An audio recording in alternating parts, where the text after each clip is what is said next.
আসলে অত্যন্ত দুঃখজনক একটি বিষয়।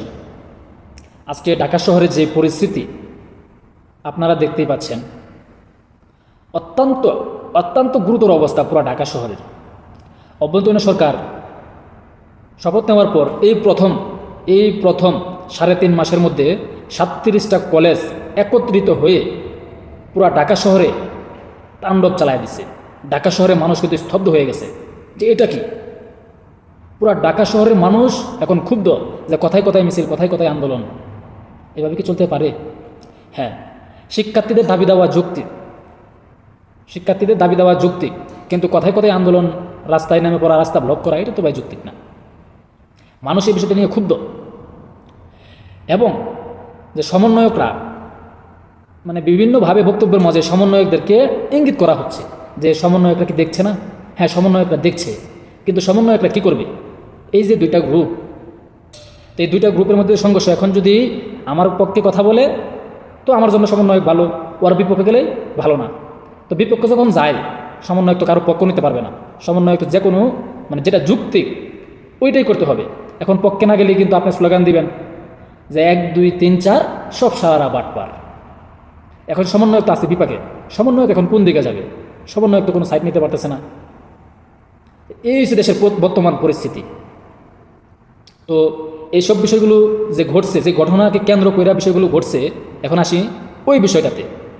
শিক্ষার্থীরা বলছে পুরান ঢাকার ন্যাশনাল মেডিকেল কলেজ হাসপাতালে ডিএমআরসি কলেজের এক শিক্ষার্থীর মৃত্যুকে কেন্দ্র করে এই হাসপাতালের সামনে বুধবার থেকে বিক্ষোভ করেছিল ডিএমআরসির কলেজ শিক্ষার্থীরা। কিন্তু কবি নজরুল এবং সোহরাওয়ার্দী কলেজের শিক্ষার্থীদের একটি অংশ বিক্ষোভকারীদের উপর হামলা করে। এমনই এই অংশটার নাম ছাত্রদল হিসেবে কিন্তু স্টুডেন্টের মুখ থেকে এসেছে। যারা হামলা করছে স্টুডেন্টরা বলতেছে তারা ছাত্রদলের লোক ছিল। এই হামলার প্রতিবাদে আজ দুপুরে DMRC college, Dhaka college, city college, নেটুরিয়াম কলেজ সহ ঢাকার বেশ কিছু শিক্ষা প্রতিষ্ঠানের শিক্ষার্থীরা সম্মিলিতভাবে কবি নজরুল এবং সোহরাওয়ার্দী কলেজে হামলা করে। এই ঘটনাকে কেন্দ্র করে তারা তো চুপ করে বসে থাকবো না, তারাও প্রতিবাদ করছে। তারাও প্রতিবাদে কী করছে যে বেশ কয়েকটা কলেজ মিললে তারা পাল্টা আঘাত করছে। তো ভাই, আপনারা কি পেশাটা কি বাইসা নিছেন? আমার তো মনে হয় তাই। আগে বর্তমানে তো আপনারা করতেছেন, তো ছাত্রলীগ যেটা করছিল, এখন ছাত্রলীগের যে বদনাম ছিল ওটা তো ভাই সুনাম হয়ে গেছে। তখন ছাত্রলীগের হাতে ক্ষমতা ছিল, ওরা করছে, ঠিক আছে। তো এখন আবার যে স্টুডেন্টের হাতে ক্ষমতা আছে, ছাত্রের হাতে ক্ষমতা আছে, এখন ওরাও করতেছে। তাহলে ছাত্রলীগের অপরাধটা কোথায় ছিল? তাহলে ছাত্রলীগ আর এই যে বর্তমান যে ছাত্র সমাজ তো সেম। তাহলে আপনার এই প্রফেশনটা বাইসা নিয়েছেন, বোঝা গেল। তো এই যে বর্তমানে এই অবস্থাগুলো হইতেছে, অসহায় মানুষগুলোর কি পরিস্থিতি আপনারাই বলেন। পুলিশও কিন্তু অসহায়। সেখানে আর্মি, র্যাব, বিডিআর, পুলিশ যেই বাহিনী ছিল না কেন, সবাই অসহায় ছিল। আর্মি ছিল, পুলিশ ছিল, তারাও অসহায় ছিল। কেননা তারা লাঠি চার্জ করতে পারে নাই, টিয়ারশেল নাই, সাউন্ড গ্রেনেড নাই, কোনো কিছু চার্জ করার অর্ডার দেওয়া হয় নাই। ওরাও কিন্তু পুলিশ অসহায় হিসেবে ওই জায়গাতে দাঁড়ায় রয়েছে, করার কিছু নাই ভাই। তো বিক্ষোভকারী শিক্ষার্থীরা বলছে আজ সকালে ডিএমআরসি এবং আশেপাশে কলেজগুলোতে ন্যাশনাল মেডিকেল কলেজগুলো মিলিয়ে তারা ন্যাশনাল মেডিকেল সামনে বিক্ষোভ করতে গেলে কবি নজরুলের শিক্ষার্থীরা হামলা চালায়। পরে আমরা সম্মিলিতভাবে তাদের হামলার জবাবকে প্রতিহত করে 30 থেকে 35 জন এখন পর্যন্ত আহত হয়েছে। আজকে সেখানে পরীক্ষা ছিল, সোহরাওয়ার্দী কলেজে সে পরীক্ষা বন্ধ হয়েছে।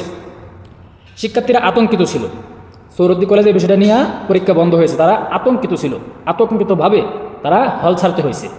তো এই যে ঘটনাগুলো ঘটতেছে, এগুলো তো ভাই জনগণের সামনে আপনারা খারাপ হইতেছেন। জনগণ এখন ক্ষুব্ধ, কোথায় কোথায় আন্দোলনে ডাক দিয়ে দেন, রাস্তা ব্লকের। এটা তো ভাই হয় না। ধৈর্য ধরতে হবে। আন্দোলন আপনাদের যৌক্তিক, আন্দোলন ক্যাম্পাসের মধ্যে রাখতে হবে। কিন্তু এই যে এভাবে দফায় দফায় আন্দোলন করে দেশের জিনিসপত্র ক্ষতি করা, এটা তো ভাই রাইট না।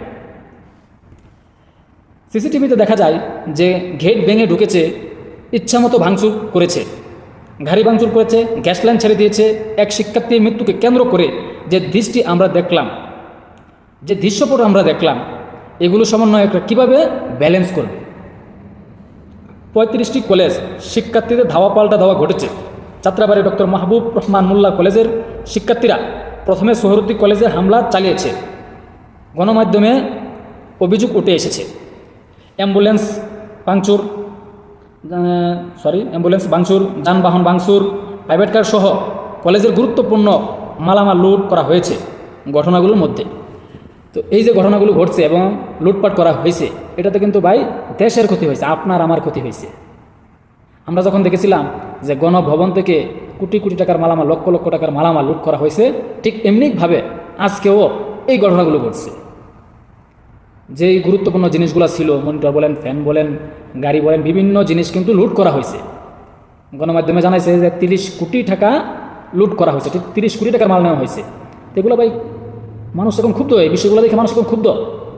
এগুলো বন্ধ করেন ভাই। আপনাদের আন্দোলনের জায়গায় আছে, বিষয়টা বসে ক্যাম্পাসের মধ্যে আন্দোলন করতে হবে, ক্যাম্পাসের মধ্যে সমাধান করতে হবে। কিন্তু এভাবে সারা বাংলাদেশে তাণ্ডব চালিয়ে এটা তো ভাই আন্দোলন বলা হয় না, এটাকে রীতিমতো সন্ত্রাসী কর্মকাণ্ড বলা হয়। যাই হোক, দেখা যাক সরকার কি বলে কি করে। আসসালামু আলাইকুম।